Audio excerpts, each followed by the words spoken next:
बिस्मिल्लाहिर्रहमानिर्रहीम। अस्सलाम वालेकुम नाज़रीन, मैं सरवत फरीम हूँ। नाज़रीन, इस वक्त आबनाए हुर्मुज़ का तो मामला है मगर बहरा अस्वद तक ये फैल चुका है। क्या दुनिया एक बड़ी आलमी जंग के दहाने पर खड़ी है? दुनिया में इस वक्त दो ऐसे समंदरी रास्ते खबरों का मरकज़ हैं जिन पर शायद आम हालात में ज़्यादा तवज्जो नहीं दी जाती, लेकिन अगर इन दोनों रास्तों पर एक ही वक्त में कशीदगी पैदा हो जाए तो इसके असरात पूरी दुनिया पर मुरतब हो सकते हैं। पहला रास्ता है आबनाए हुर्मुज़, जहां से दुनिया के तेल का एक बड़ा हिस्सा गुजरता है, और दूसरा है बहरा अस्वद, जहां से रूस और यूक्रेन की गंदम, खाद और दीगर अहम बरामदात आलमी मंडियों तक पहुंचती हैं। आज सवाल सिर्फ ये नहीं है कि ईरान और अमेरिका आमने सामने क्यों हैं, या रूस और यूक्रेन की जंग कब ख़त्म होगी। जो असल नुक्ता और असल सवाल है वो ये है कि क्या ये दोनों बहरान एक दूसरे से जुड़ते जा रहे हैं। अमेरिका और ईरान के दरमियान तनाज़ा कोई नया नहीं है। कई दिहाइयों से पाबंदियाँ, सिफारती कशीदगी, जोहरी प्रोग्राम और ख़ित्ते में असर रसूख की जंग जारी है। हालिया महीनों में कशीदगी दोबारा बढ़ी और दुनिया को खदशा पैदा हो गया कि अगर आबनाए हुर्मुज़ गैर महफूज हो गई तो आलमी तवानाई की जो सप्लाई है वो शदीद मुतासिर होगी। ईरान की जोग्राफियाई अहमियत यही है कि वो आबनाए हुर्मुज़ के करीब है।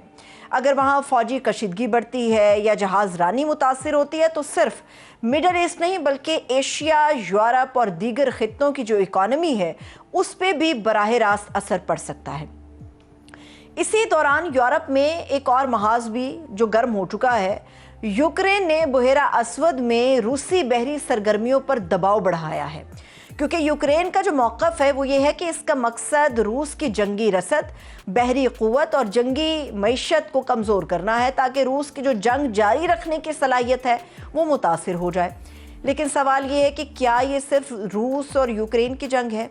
यहाँ पर जो तस्वीर है वो मज़ीद कॉम्प्लिकेटेड हो जाती है। रूस और ईरान के दरमियान गुज़श्ता बरसों में दिफाई ताउन बढ़ा है।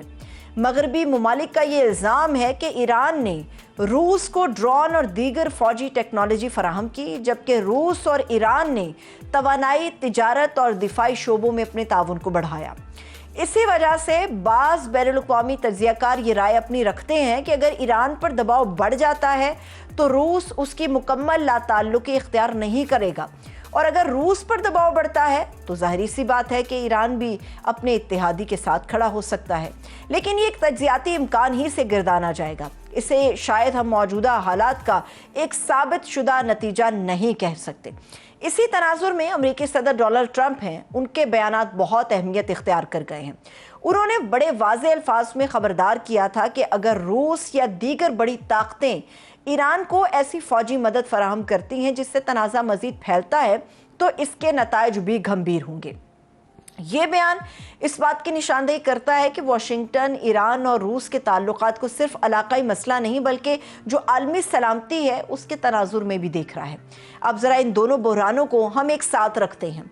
फ़र्ज़ कर लीजिए कि आबनाए हुर्मुज़ में कशीदगी बढ़ती है और तेल की तरसील मुतासिर होती है, और उसी दौरान बहरा अस्वद में रूसी जहाज़ों पर हमले भी बढ़ जाते हैं और अनाज की जो सप्लाई है वो भी मुतासिर होती है। ऐसी सूरत में दुनिया को एक साथ दो बड़े झटके लग सकते हैं।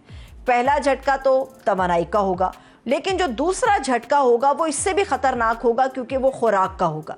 जब तेल महंगा होता है तो सिर्फ पेट्रोल महंगा नहीं हो जाता बल्कि ट्रांसपोर्ट, बिजली, सनत, खाद, ज़रात और दीगर हर शोबा मुतासिर होता है। लेकिन जब गंदम महंगी होती है तो सिर्फ रोटी महंगी नहीं होती बल्कि पूरी ग़िज़ाई जो जंजीर है उस पर असर पड़ता है। यही वजह है कि आलमी मंडियाँ सिर्फ जंग नहीं देखती बल्कि जो समंदरी रास्ते हैं उन पे भी नज़र रखती हैं। एक सवाल ये भी है कि अगर रूस को ये एहसास हो कि बहरा अस्वद में उसकी मुआशी शहरक पर हमला हो रहा है, जबकि दूसरी तरफ ईरान भी अमरीकी दबाव का सामना कर रहा हो, तो क्या रूस मज़ीद सख्त रद्द अमल दे सकता है? ये इम्कान मौजूद है, लेकिन इसका इन्हिसार आइंदा सियासी और फ़ौजी फैसलों पर होगा। अभी तक ऐसा कोई सबूत मौजूद नहीं है कि रूस ने इस तनाज़े को बराह रास्त आलमी जंग में तब्दील करने का फैसला कर लिया हो। पाकिस्तान के लिए इस पूरी सूरत हाल की अहमियत शायद दूसरे ममालिक से कहीं ज़्यादा है। पाकिस्तान तवानाई भी दरामद करता है। आलमी मंडी में अगर तेल महंगा होता है तो दरामदी बिल हमारा बढ़ जाता है, ज़र मुबादला पर भी दबाव आता है, रुपए की जो वैल्यू है वो भी मुतासिर हो सकती है और महंगाई में इजाफा होता है। اگر عالمی گندم بھی مہنگی ہو جائے اور پاکستان کو درآمد کرنا پڑے تو خوراک کی قیمتوں پر بھی دباؤ بڑھ سکتا ہے۔ یہی وجہ ہے کہ اسلام آباد کی نظریں صرف تہران یا ماسکو پر نہیں ہیں بلکہ ان سمندری راستوں پر بھی ہونی چاہیے جن سے دنیا کی تجارت گزرتی ہے۔ آخر میں سب سے اہم سوال یہی ہے کہ کیا دنیا تیسری عالمی جنگ کی طرف بڑھ رہی ہے؟